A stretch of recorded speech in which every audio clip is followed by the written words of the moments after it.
I have cooked rice before in a glass Pyrex dish, enamel baking dish.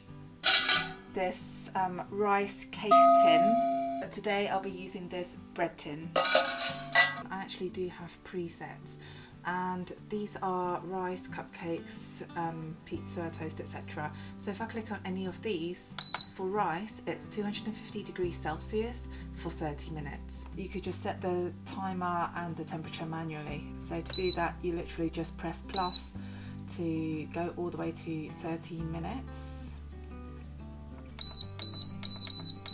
And then here you just bring it all the way up to 250 degrees Celsius. There you go. I'm going to use basmati rice.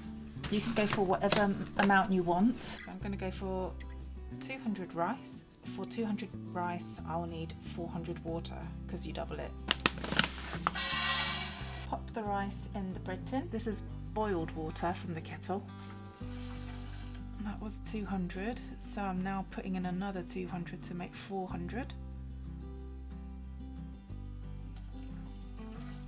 Now we have 200 rice in there and 400 water, and that's milliliters. This is what it looks like. Okay, we now need to cover it with foil. Close the lid, set the time if you haven't already, so 30 minutes at 250 degrees Celsius. Hit start. And then just wait half an hour. Carefully remove the foil.